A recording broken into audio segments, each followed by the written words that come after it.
कालिंग राज्य की कहानी, स्वतंत्रता और बलिदान की भूमि। परिचय।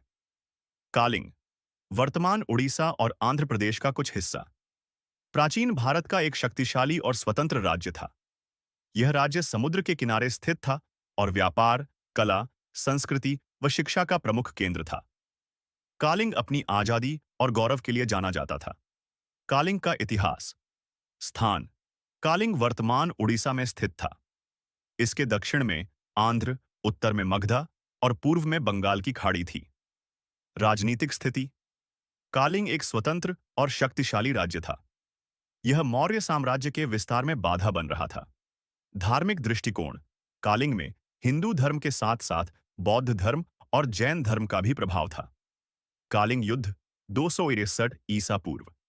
सम्राट अशोक ने अपने साम्राज्य का विस्तार करने के लिए कालिंग पर आक्रमण किया।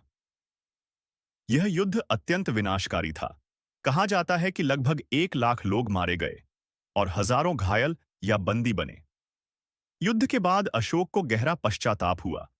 उन्होंने युद्ध के मैदान में रक्त और मृत्यु देखकर बौद्ध धर्म अपना लिया और अहिंसा का मार्ग चुना। कालिंग युद्ध का प्रभाव।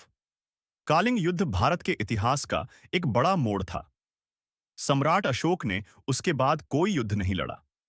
उन्होंने बौद्ध धर्म का प्रचार किया और दया, अहिंसा और मानवता के सिद्धांतों को अपनाया। अशोक के इस परिवर्तन के कारण कालिंग को नई पहचान मिली, एक ऐसी भूमि जो युद्ध से शांति की ओर बढ़ी। संस्कृति और विरासत। कालिंग स्थापत्य कला, कलिंगा आर्किटेक्चर के लिए प्रसिद्ध था। प्रसिद्ध कोणार्क सूर्य मंदिर और लिंगराज मंदिर इसी क्षेत्र की सांस्कृतिक धरोहर हैं।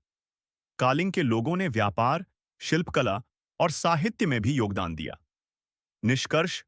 कालिंग सिर्फ एक राज्य नहीं, बल्कि संघर्ष, गर्व और परिवर्तन की प्रतीक भूमि है। उसकी कहानी हमें बताती है कि एक युद्ध कैसे एक सम्राट के हृदय को बदल सकता है और पूरे राष्ट्र को एक नई दिशा दे सकता है।